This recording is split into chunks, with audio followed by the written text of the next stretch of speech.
This video shows you how to factory reset an ASUS Zenbook Pro 14. Follow along to restore your laptop to its default configuration and resolve software problems. So this should hopefully be a pretty straightforward process, guys, and without further ado, let's go ahead and jump right into it.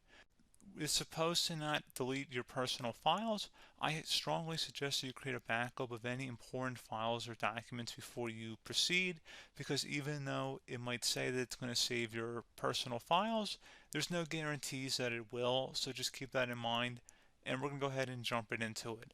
So we're going to go ahead and start by right-clicking on the Windows Start menu, and we're going to select the settings.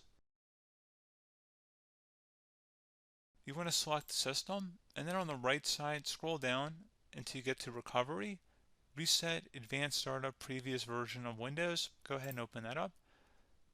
So we're going to start by going underneath Recovery Options, reset this PC, choose to keep or remove your personal files, then reinstall Windows. Go ahead and select Reset PC. Underneath Choose an option, Keep My Files removes apps and settings but keeps your personal files. Now, like I said, there's no guarantee, but you still want to create a backup, but we are going to select that for today's tutorial here. And it's going to ask how would you like to reinstall Windows. I usually do a local reinstall, so that's what I'm going to select. And current settings is going to reinstall Windows from this device, and then we're going to select Next again. This shouldn't take too long here, guys.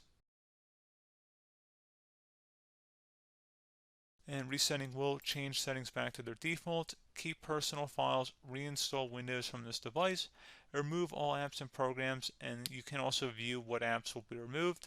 This will take some time and your PC will restart. These are the apps that will be removed, so take note of that. So you're definitely going to have to reinstall some stuff once it's done. So it looks like I accidentally closed out of there, so I'm just going to go back to exactly where we were. And we're just going to go ahead and proceed with the reset here and select reset.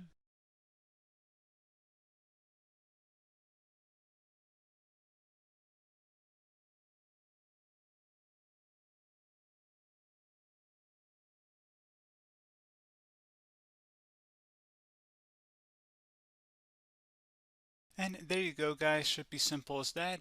Go ahead and reinstall any of the applications that were removed. You can see a list of them by clicking on the link that's going to be on our desktop here. And that's pretty much it, guys. So, as always, thank you for watching this brief tutorial. Do hope I was able to help you out, and I do look forward to catching you all in the next tutorial. Goodbye.